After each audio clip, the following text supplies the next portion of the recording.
TDP అధికారంలోకి రాగానే ఆదోని మిర్చి రైతుల కోసం కోల్డ్ స్టోరేజ్ ఏర్పాటు చేస్తామని తెలుగుదేశం పార్టీ జాతీయ ప్రధాన కార్యదర్శి నారా లోకేష్ హామీ ఇచ్చారు. యువగళం పాదయాత్ర సందర్భంగా మంత్రాలయం నియోజకవర్గం మచ్చుమరి సమీపంలో టమోటో, మిర్చి పంటలను పరిశీలించి రైతులతో మాట్లాడారు. కల్తీ విత్తనాలతో టమోటో, మిర్చి రెండూ దెబ్బతిన్నాయని, 3 లక్షల రూపాయల నష్టం వచ్చిందని రైతులు వాపోయారు. దిగుబడి వచ్చిన పంటలకు కనీసం మద్దతు ధర కూడా లేదన్నారు. పంట నష్టపరిహారం కింద జగన్ సర్కార్ నుంచి కనీసం ₹1 కూడా అందలేదని తెలిపారు.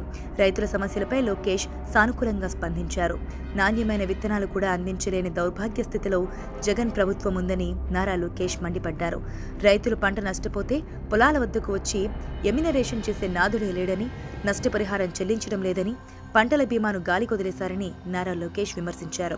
టీడీపీ సర్కార్ అధికారంలోకి రాగానే నకిలీ విత్తనాలు సరఫరా చేసిన వారిపై చర్యలు తీసుకుంటామని లోకేష్ హామీ ఇచ్చారు.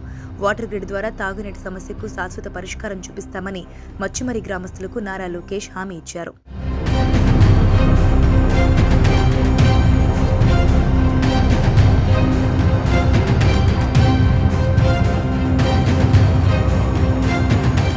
టీడీపీ పాలనలో మచ్చుమరి గ్రామానికి లిఫ్ట్ ఇరిగేషన్ ద్వారా పుష్కలంగా నీరందేదని గ్రామస్తులు తెలిపారు.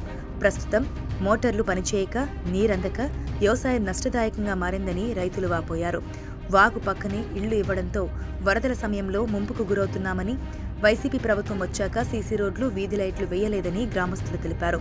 తాగునీరు అందక ఇబ్బందులు పడుతున్నామని, తుంగభద్ర నది పక్కన ఉన్న ఇసుక దొరకడం కష్టంగా మారిందని లోకేష్కు తెలిపారు.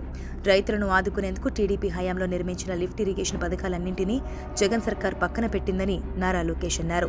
టీడీపీ ప్రభుత్వంలో రాష్ట్రంలోనే గ్రామీణ ప్రాంతాల్లో 25,000 కిలోమీటర్ల సీసీ రోడ్లు నిర్మించామని, 30 లక్షల తాగునీటి కుళాయిలు ఇప్పించామన్నారు. ఇక గ్రామీణ ప్రాంతాల్లో ప్రజలు ఎదుర్కొంటున్న ఇబ్బందులను ప్రణాళికాబద్ధంగా పరిష్కరిస్తామని లోకేష్ హామీ ఇచ్చారు.